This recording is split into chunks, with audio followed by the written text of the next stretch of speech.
Ընկերներ, ողջույն, սահմանը անցնում ենք քաղաքագետ Լիլիթ Դալաքյանի հետ։ Ողջույն Լիլիթ, շնորհակալություն միանալու համար։ Ողջույն։ Ես եմ շնորհակալ։ Երբ մենք զրուցում ենք, այդ ընթացքում էլ Հայաստանի պաշտպանության նախարարությունը հերքում է Ադրբեջանի ապատեղեկատվությունները։ Մարտի 16-ից սկսած մենք արդեն հաշիվը կորցրել ենք, թե քանի ապատեղեկատվություն է ադրբեջանական կողմը տարածել սահմանի արևելյան եւ հարավարևելյան հատվածում իբր Հայաստանի կողմից հրադադարի ռեժիմի խախտումների վերաբերյալ այս տեղեկատվական տերորը, տեղեկատվական էսկալացիան հաջորդում է խաղաղության համաձայնագրի տեքստի բանակցությունների ավարտին, համաձայնեցմանը։ Իդեպ նշեմ, որ Ռուսաստանը արձագանքել է, նշում է, որ Ռուսաստանը մտահոգված է հայ-ադրբեջանական սահմանին լարվածության աճին մասին լուրերով, Մոսկվան գործընկերներին կոչ է անում զսպվածություն ցուցաբերել եւ խուսափել գործողություններից, որոնք կարող են հանգեցնել իրավիճակի սրման, սա Ռուսաստանի արտգործնախարարության արձագանքն է։ Նախ առաջինը հասկանանք, թե ինչու է տեղի ունենում տեղեկատվական էսկալացիա ու հետո արդեն դրա արձագանքներին կանդրադառնանք։ Դե մենք այստեղ խոսում ենք, որ Հայաստանը ինչու է համաձայնվել այն երկու կետերին,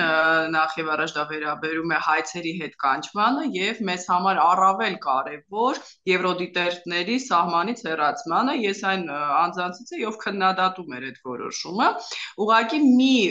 այսպես բայցով, եթե սա դիվանագիտական խախ չի Հայաստանի կողմից, եթե Հայաստանը չի հասկացել, որ նույնիսկ համաձայնելով սրան, Ադրբեջանը չի համաձայնվելու գնալ խաղաղության, նոր պահանջներ է ներկայացնելու եւ այդտեղ արդեն բարդ իրավիճակում Ադրբեջանն է հայտնվում որպես մերժող, հատկապես ԱՄՆ նախագահի խորհրդականի զանգից հետո ստորագրել խաղաղության պայմանագիր։ Հուսով եմ իհարկե Նիկոլ Փաշինյանը հենց այս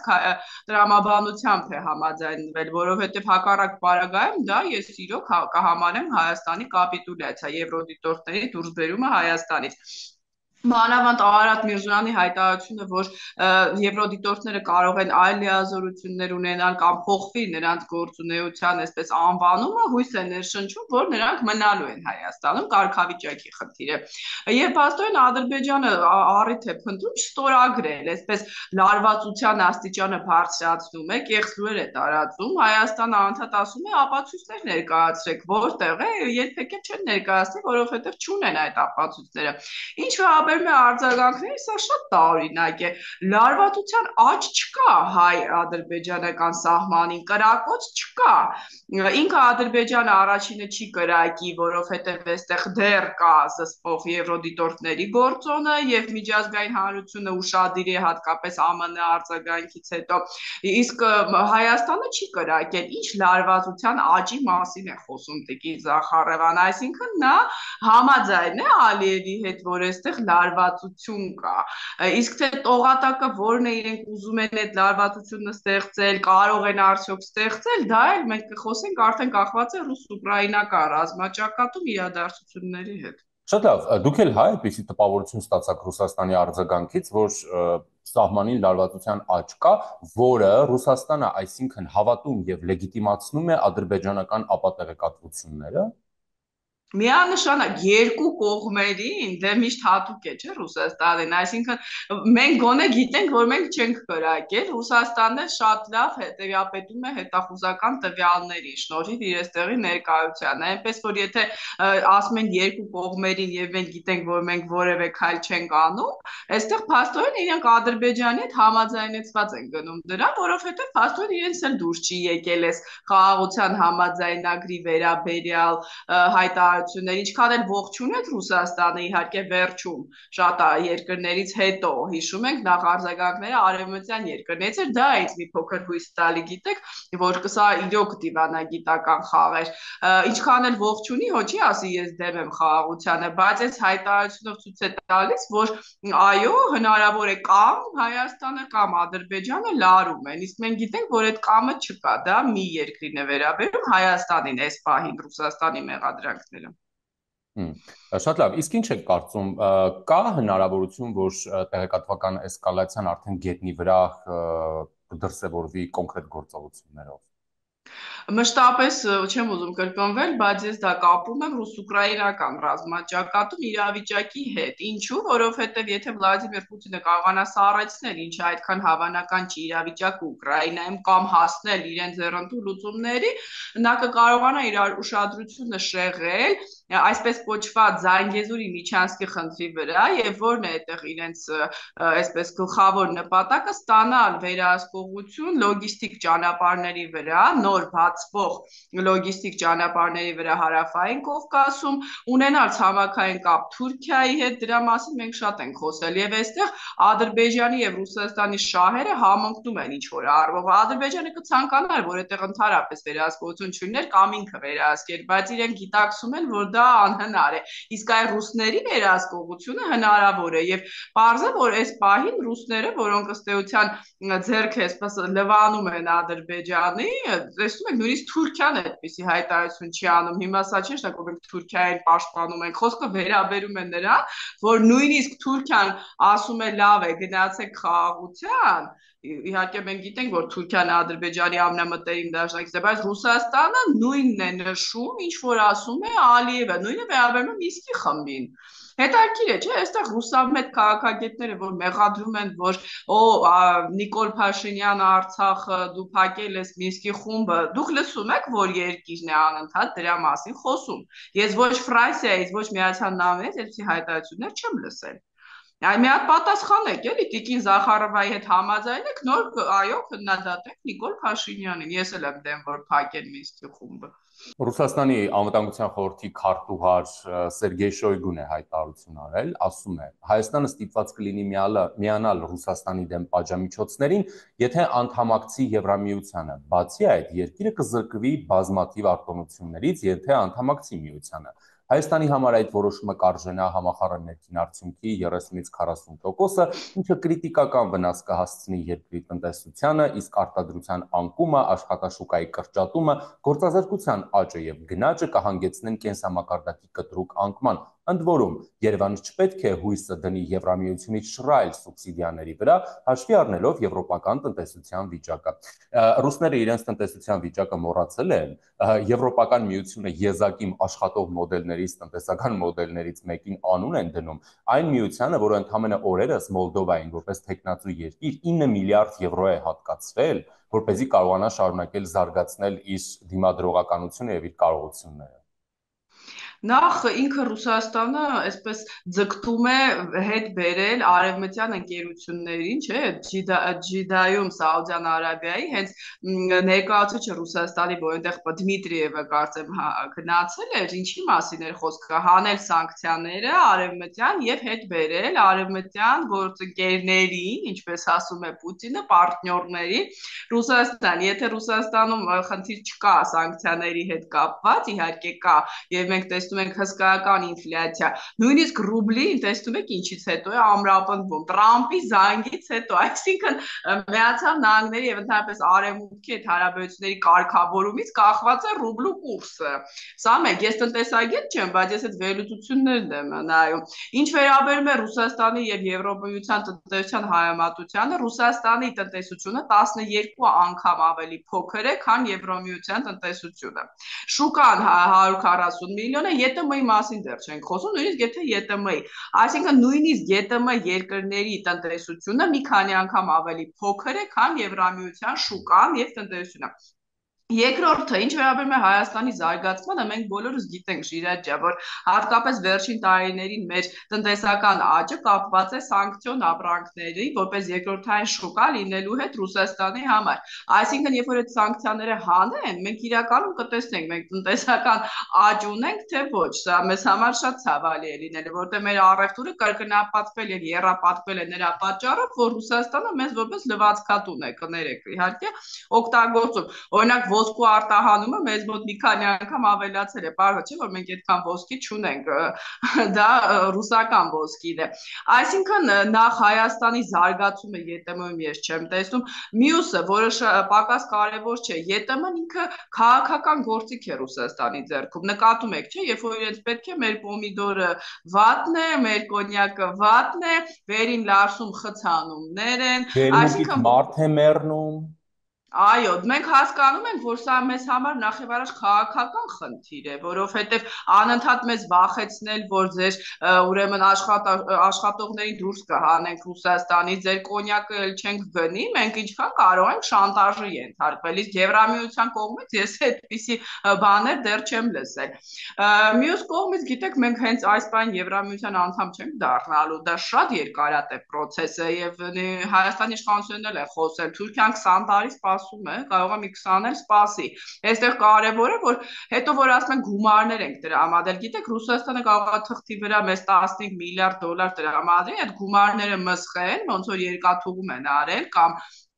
պղնձամոլիբդենային գործանում անունը դնել ներդրում ենք անում կամ սահմանին գազը մի քանի անգամ ավել վաճառվի մեզ վրա, բայց օրինակ Եվրոպայի տված 1 միլիարդով մեզ վրա կամ 1 միլիոն դոլարը ավելի արդյունավետ օգտագործենք, քան թե Ռուսաստանի թղթի վրա գրած բազմամիլիարդանոց ներդրումները։ Համեն դեպս որտեղ որ Ռուսաստանը կա եւ գույք պարտքի դիմաց ինչ հանձնվել է Ռուսաստանին, գոնե մենք այդտեղ որևէ ներդրում եւ զարգացում չենք տեսել, չէ՞։ Այսինքն ռուսական մոդելը ինքը կենսունակ չի, այնպես որ տնտեսագետները կպատասխանեն եւ լավ վերլուծություններ են անում, հատկապես ձեր եթերում Լևոն Բարխուդարյանը, ֆինանսների նախկին նախարարը, միշտ էլ բացատրում է, որ մեզ այդ շուկան ձեռնտու է, նաեւ արաբական շուկան, բայց այն որ Ռուսաստանի տնտեսությունը ձեր ասացի պես ինչ է տեղի ունենում, Չինաստանից այսօր կախումը այնքան մեծ է, որ նույնիսկ ցանկության դեպքում Վլադիմիր Պուտինը չի կարող Տրամպի խաղերին մասնակցել, ընդդեմ Չինաստանի, որտեղ ամբողջ շուկան ռուսական, այդ որ ասում են իմպորտը замещение, չինական ապրանքով են փոխարինել, դրա անունը դրել են իմպորտը замещение, այսինքն հենց միայն Չինաստանի վրա եթե Տրամպը սանկցիաներ կիրառի, դուք պատկերացնում եք Ռուսաստանի տնտեսության վրա դա ինչ ազդեցություն կունենա, չին-ամերիկյան տնտեսական պատերազմները, դա հենց Ռուսաստանին է հարվածելու, այնպես որ այդ BRICS-ի փուչիկը, BRICS-ի անդամությունը լավ է, Թուրքիան ուզում է BRICS գնալ, տեսակ ինչ ասեց Էրդողանը, ասում է ինձ Եվրամիության անդամ դարձրեք, որ ձեզ օգնեմ, դա էլ այդ BRICS-ի կամ որ Տրամպը ասեց հələ թող BRICS-ը փորձվի մի հատ դոլարին այլընտրանքային վճարման միջոց ստեղծի, բա ինչի՞ է լռում Պուտինը, այսինքն Ռուսաստանի շատ կարելի է այս առումով պատասխանել, բայց այն որ Հայաստանը պիտի պարտադիր դիվերսիֆիկացնի իր տնտեսությունը նախ եւ առաջ քաղաքական շանտաժներից խուսափելու համար, ինձ համար դա ակնհայտ է։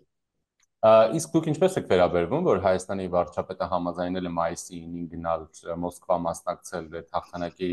տոնակատարություններին։ Իդեպ այնտեղ ասում են, որ լինելու է նաև Ալիևը։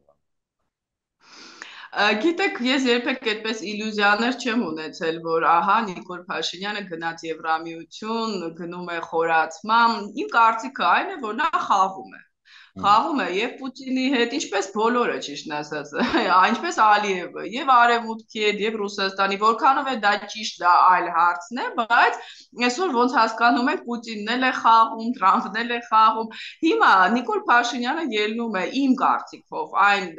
եզրույթից, որ ինչ գիտենք, ինչ կլինի Ռուսաստան, Ուկրաինա հակամարտության մեջ։ Եվ հատկապես այստեղ շատ վերլուծաբաններ, որ արդեն գոռում են, որ վերջ Պուտինը եւ Տրամպը կիսել են աշխարհը, ինչը ծիծաղելի է, գուցե նաեւ ձայները լսելով փորձում է նաեւ Պուտինի հետ ինչ որ շփումներ պահպանել, հատկապես որ վերջերս հիվանդանում էր եւ չէր գնում Մոսկվա, այնպես որ սա ժեստ է կարծում եմ, որ ես ձեզ հետ եմ շփվում, մարդ է, որ ասում են, չգիտենք ինչ կլինի, բայց մի բան ակնհայտ է, նույնիսկ եթե Նիկոլ Փաշինյանը լիովին նորից վերադառնա ռուսականնավ, Ռուսաստանը այստեղ ունի նպատակներ եւ այդ նպատակների մեջ չի մտնում Հայաստանի պաշտպանությունը, այնպես որ մայիսի 9-ին էլ գնանք, 8-ին էլ գնանք, դա որևէ բան չի փոխի։ Իմ համար դա քրիտիկական ժեստ չի, հատկապես որ հայ ժողովուրդը ինքն էլ է մասնակցել հայրենական մեծ պատերազմի, իհարկե որքանով է այսօր ինքը Ռուսաստանը ֆաշիզմի դեմ պայքարում, ինքն էլ լինելով այդպիսի երկիր, դա չեմ ուզում խորանալ, բայց դա այդպես ժեստ համարում եմ, նորմալ է։ Այլ հարց է, որ արագ քայլերով պետք է հեռանալ Ռուսաստանից եւ տնտեսապես եւ ռազմականապես, իսկ դիվանագիտական քայլերը կարող են այս բանին այսպես աչք փակել, այնպես որ ասում են։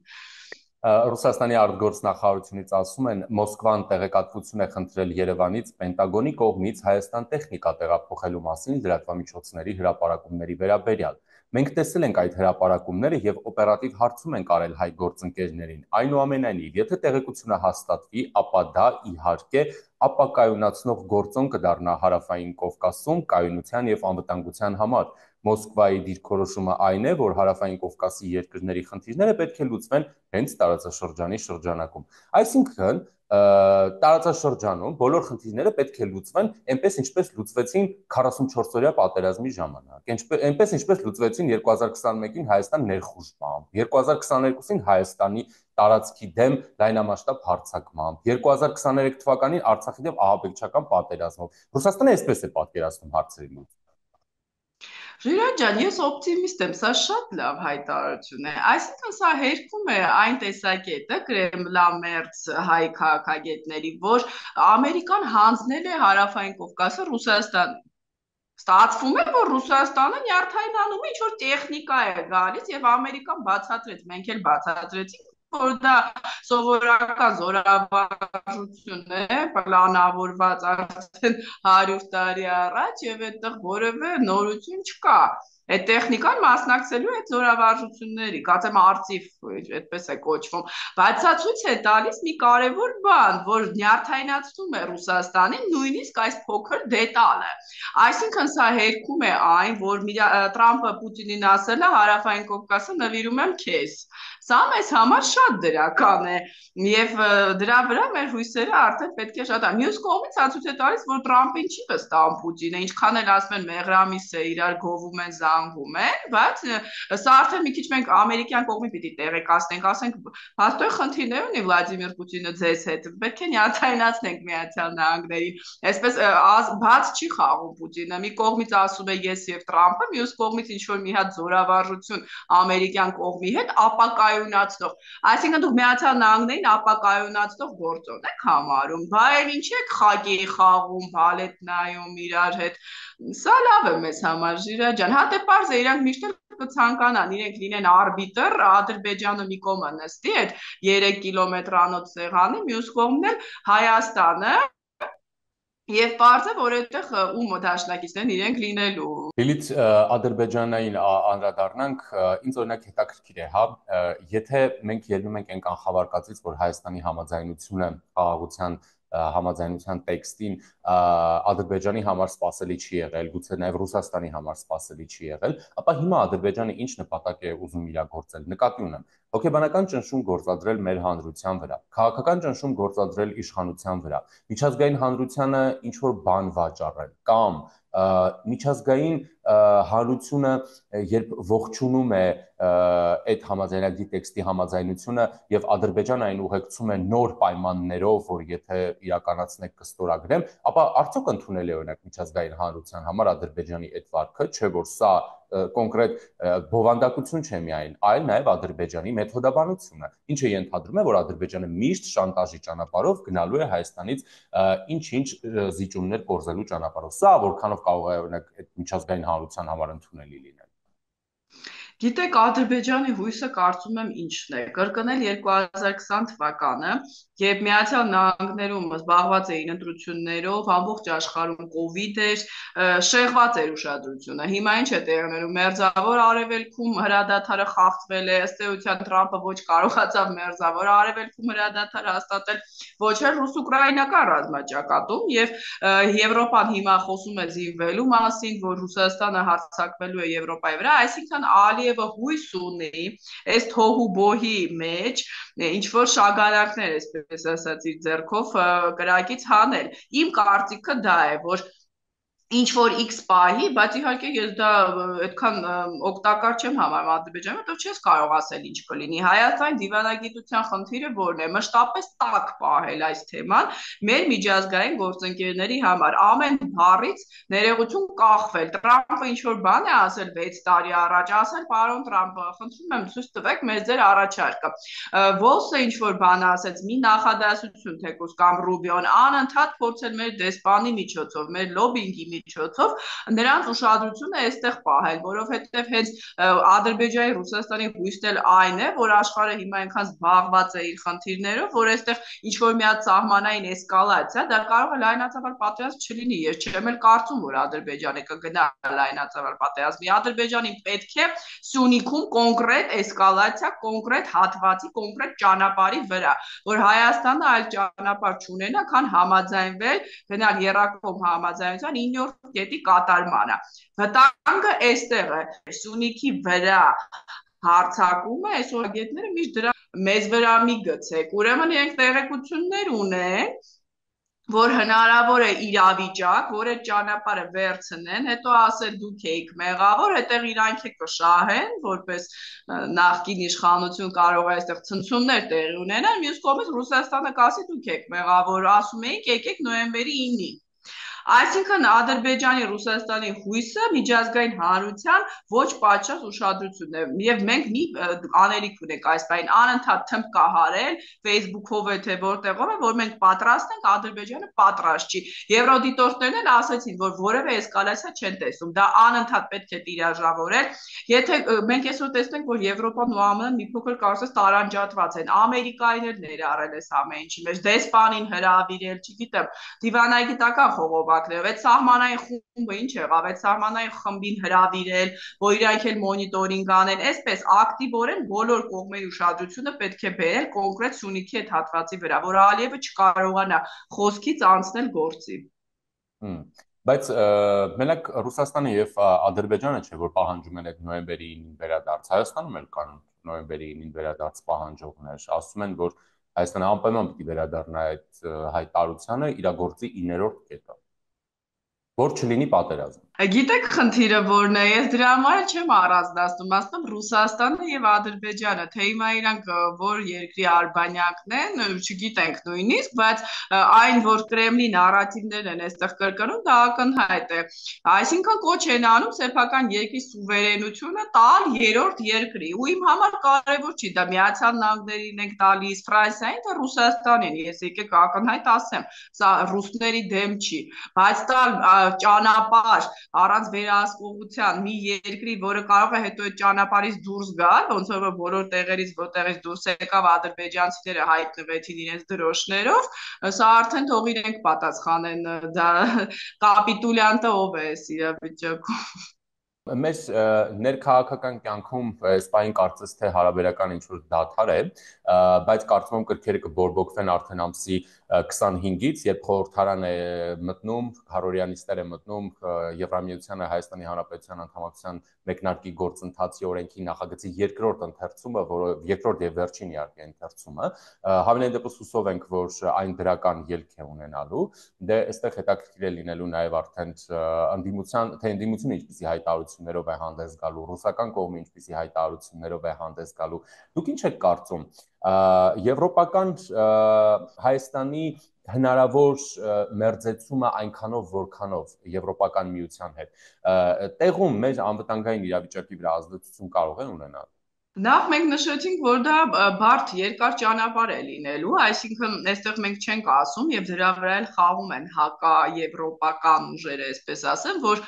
մեզ ոչ մեկ չի սպասում, դա սպասելու հարց չի, կա գործընթաց։ Ամեն երկիր իրավունք ունի, ինչպես ՆԱՏՕ-ի անդամակցություն դիմել անդամակցության վերաբերյալ, ինչ որ պահանջներին համապատասխանելու դեպքում անդամակցում է կամ ոչ։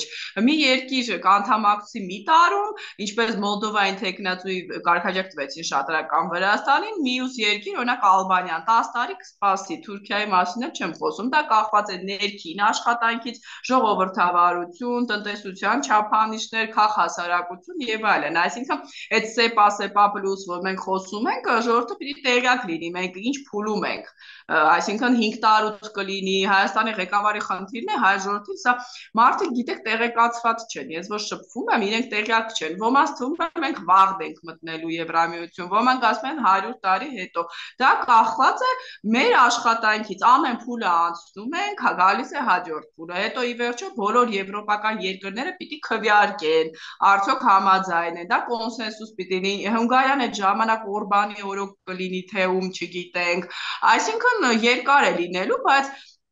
այլ ճանապարհ, քան ունենալ որակյալ տնտեսություն, իմ կարծիքով մենք չունենք։ Այսինքն ո՞րն է մեր խնդիրը։ Մեզ անդադ ասում են մեր չափանիշները չի անպատասխանում։ Չի անպատասխանում, համապատասխանեցրեք։ Այսինքն մենք ինչա կոպիտ ասած վատ ապրանքն ենք ուզում, կարա լինի լավ ապրանքը։ Կարող է լինի աշխարհի մեծ շուկաներից ամենամեծ մեկը, որտեղ իհարկե վճարը ավելի շատ է, հնարավորությունները ավելի շատ են։ Նորից եմ կրկնում, մենք նաև արևելյան շուկաների վրա Հնդկաստանի եւ Պարսիցոծի եւ երկրների ԱՄՆ-ի հետ պիտի օրիենտացիա ունենք, սա միայն Եվրոպան չի։ Բայց մի կողմից լավ է, որ Եվրոպան սկսեց զինվել, այսինքն Ռուսաստանի ղեկավարը իր քայլերով ռազմականացնում է Եվրոպան։ Այդ որ մեզ հաճախ ասում էին Եվրոպան տնտեսական միությունն է, հիմա կարծես դառնում է արագ ռազմականացող միություն, այսինքն սա արդեն Ալիևի համար է խնդիր, չէ՞, հատկապես օրինակ Ֆրանսիայի դերի բարձրացումը, այդ որ տենց Կալեդոնիայում ինքնորոշում էին պաշտպանում, հիմա հաստատ իրենց դուրս չի գալի։ Մանավանդ Թուրքիան էլ կարծես ուզում է միանալ, չէ՞, այս ամեն ինչին ռազմական առումով։ Այսինքն մեզ համար սա շատ լավ է ունենալ Եվրոպա, որը անատամ չի, ունի զենքեր եւ կարող է ռազմական ոլորտում մեծ խոսք ասել, հատկապես Ադրբեջանի նման եկեք փոքրիկ երկրին, դա Ռուսաստանը չի իր անծայրացի ռեսուրսներով։ Այսինքն Հայաստանի ճանապարհը ապագայում դա է։ Ես այլընտրանք չեմ տեսնում եւ մենք խոսեցինք մանավանդ, որ եթե մեր երկիրը ուզում է ունենալ անկախություն, տնտեսական լծակները պիտի Հայաստանի վրա ազդեցություն չունենան։ Իսկ Ռուսաստանը պահում է այս երկրներին որպես վասալ, անընդհատ վախեցնելով մեկ գազի գնով, մեկ լարսով, մեկ պոմիդորով։ Եթե մեզ դա դուր է գալիս, խնդրեմ։ Շնորհակալ եմ։ Ես էլ եմ շնորհակալ։ Ընկերներ, զրուցակիցս քաղաքագետ Լիլիթ Դալաքյանն էր։